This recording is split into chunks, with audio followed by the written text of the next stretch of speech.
puede faltar todo en la vida, me puede faltar hasta la vida, pero nunca quiero que me falte el deseo de amarte hasta el final. Quiero amarte hasta el extremo, sin reservas darme por entero, como los que se han enamorado. Yo te canto, mi amado, hasta el final. Hasta la locura te amo, Señor. Ya no quedan dudas en mi corazón de que te amo, de que te amo, Señor.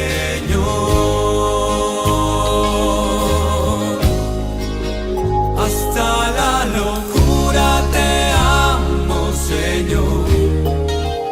Ya no quedan dudas en mi corazón de que te amo, de que te amo, Señor. Tú eres todo lo que tengo, todo lo que sueño y cuanto pienso, y mi corazón te lo he entregado desde siempre, mi amado, hasta el final. Hasta la locura te amo, Señor. Ya no quedan dudas en mi corazón de que te amo, de que te amo, Señor. El Señor esté con ustedes. Del Santo Evangelio según San Marcos.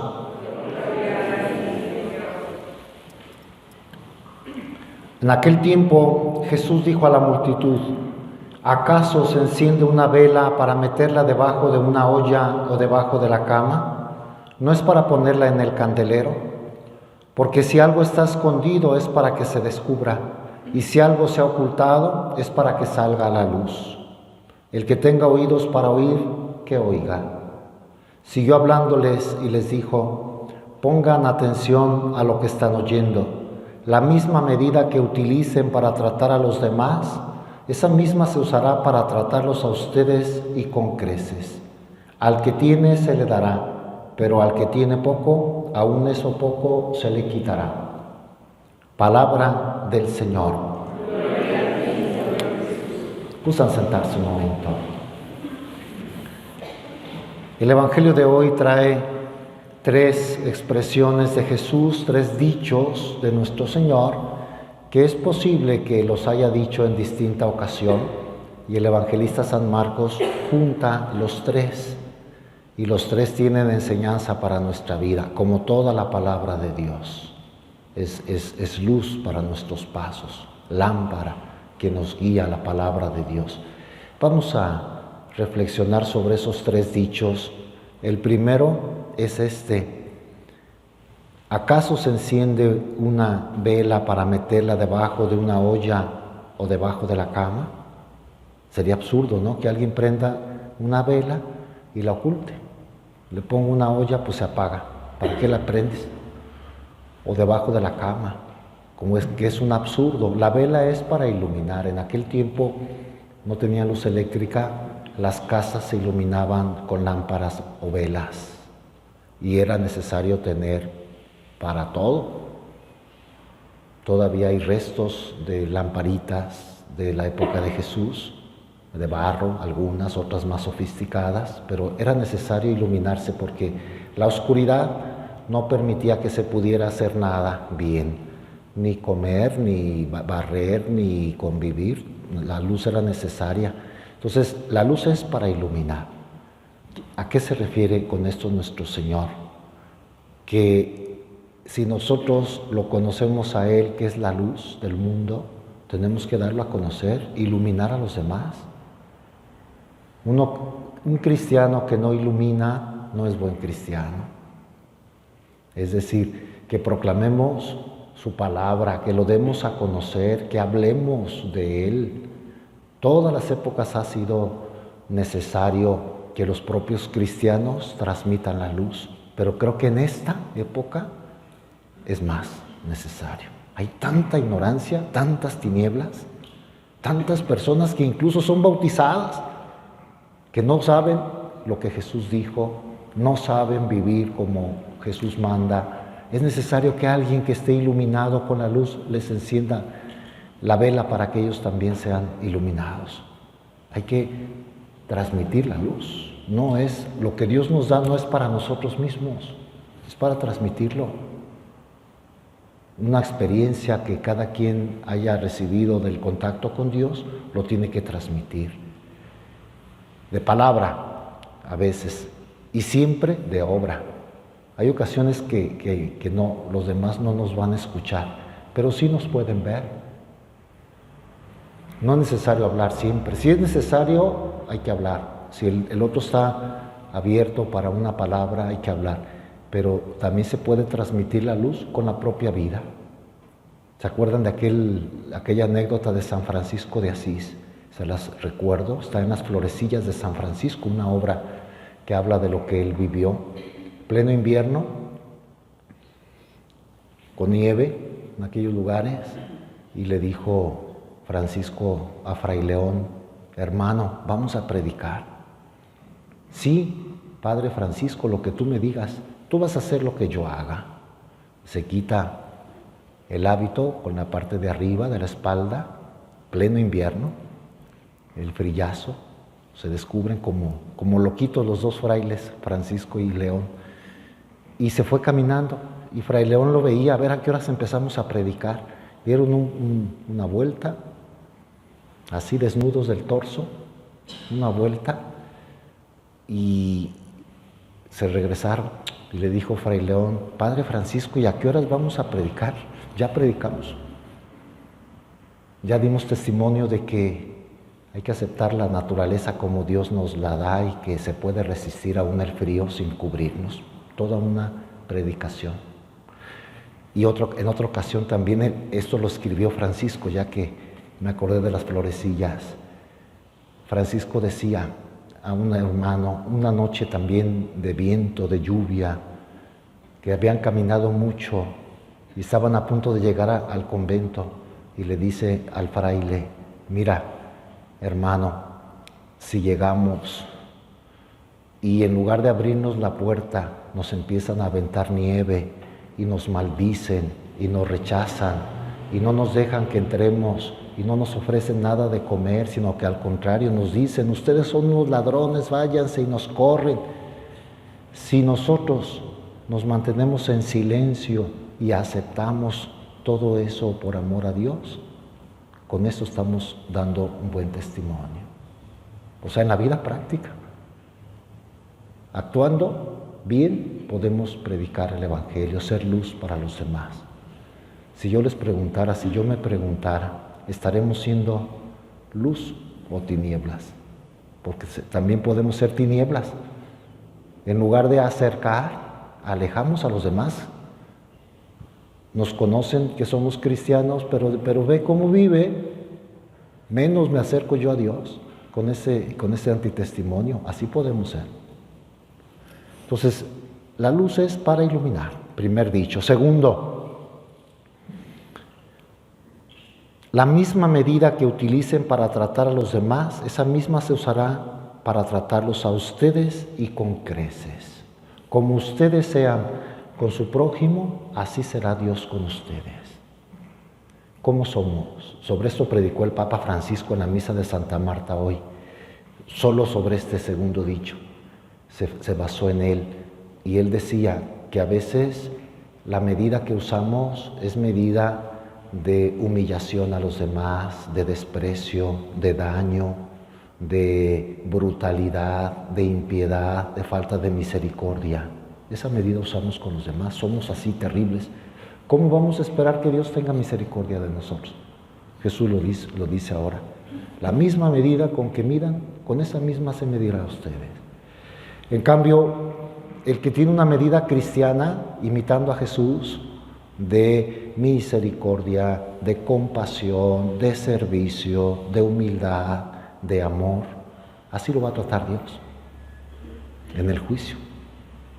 Aunque sea por interés, tratemos a los demás con amor para que Dios nos trate bien a nosotros. Porque recuerden que nuestro Señor es misericordioso, sí, pero también es justiciero. Tiene su mano derecha, pero también tiene su izquierda, y la izquierda es para castigar, para golpear. Entonces, como tú seas, así va a ser Dios contigo. Lo está diciendo Él muy claro. Y el tercer dicho, un poquito más misterioso: al que tiene se le dará, pero al que tiene poco, aún eso poco se le quitará. Si tú tienes mucha fe, se te va a dar más. Si tú buscas a Dios, se te va a dar a conocer. Si tú ofreces a Dios tu vida, va a ir creciendo en santidad. Al que tiene, se le dará más. Pero al que tiene poco o no tiene nada, si tiene poco, se le va a quitar. Tienes poca fe, te la va a quitar Dios. O sea, si no la aumentas, te la quita. Si no sirves a Dios, vas a acabar perdiendo la fe, como hay tantas personas con un corazón frío, duro, que ya no viven en paz, viven de espaldas a Dios, con muchos resentimientos, una vida de pecado, de mal, de enriquecimiento propio, de egoísmo. Se les quitó porque no cultivaron lo que Dios les había dado, la fe, el amor. Entre más se da, más crece. No se acaba, aumenta, lo está diciendo el Señor. Al que tiene mucho se le dará más, al que tiene poco, aún eso poco se le va a quitar. Entonces no debemos dejarnos como arrebatar lo que ya tenemos de bueno.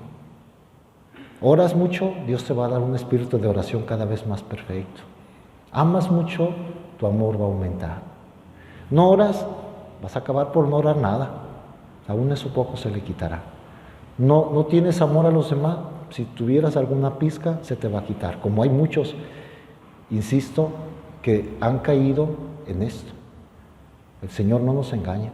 Trabaja, sirve, ama, ora, y se te va a ir aumentando tu vida, como han hecho los santos.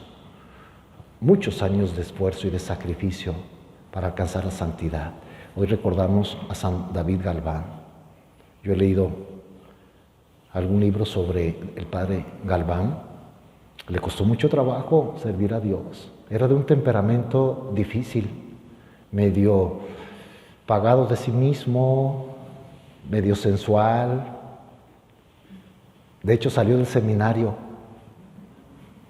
dejó su vocación, se dedicó al mundo, regresó, se santificó pues a base de mucho esfuerzo, de mucho trabajo.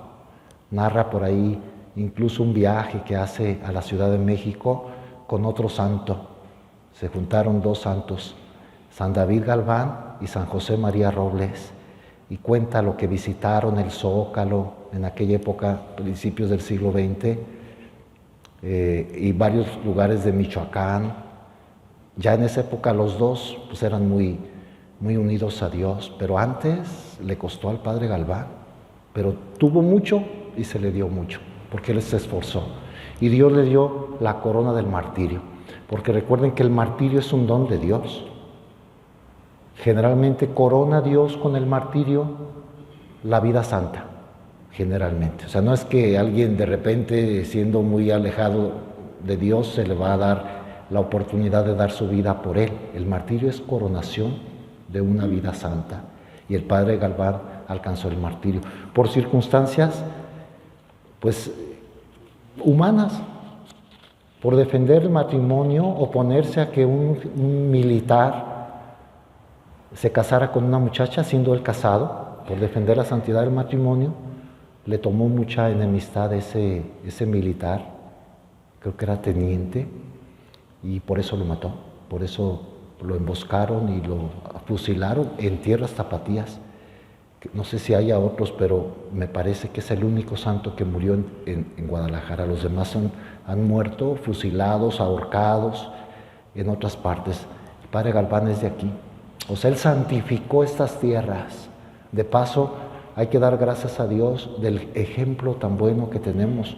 Yo creo que la fe en Guadalajara, a pesar de muchas circunstancias desfavorables, Guadalajara violenta, poco respeto, muchos antros, mucha vida mundana, mucho pecado, muchas infidelidades, Dios nos hace conservar la fe porque está regada Guadalajara con la sangre de los mártires, y uno de ellos es el Padre Galván. Jovencito, supo dar la vida por Cristo. Le pedimos hoy que interceda y que también nosotros sepamos pues servir a Dios. Y si nos ofreciera el don del martirio, algunos de los que estamos aquí, que sepamos aceptarlo y vivirlo con fortaleza como Él lo vivió. Esto que leímos de la página vaticana, que le dijo a un compañero de prisión: hoy vamos a ir a comer con Dios. La seguridad primero de que el que muere va a la presencia de Dios, que lo dice nuestra fe, y la seguridad que él se sentía preparado. Al rato vamos a morir, nos van a matar y vamos a estar con Dios, vamos a ir a comer con Dios. Qué seguridad, qué valentía de el Padre Galván. Pedimos hoy, especialmente encomendamos a ese barrio donde él vivió, del centro de Guadalajara, donde está su templo, un templo gótico, que se llama Nuestra Señora del Rosario, templo del Padre. Hasta la fecha la gente le dice el templo del Padre Galván. Especialmente la gente que vive allí, el Hospital Civil, toda esta zona, que el Padre Galván nos bendiga hoy en su día, y a todos nosotros, que así sea. Tú eres todo lo que tengo, todo lo que sueño y cuanto pienso, y mi corazón te lo he entregado.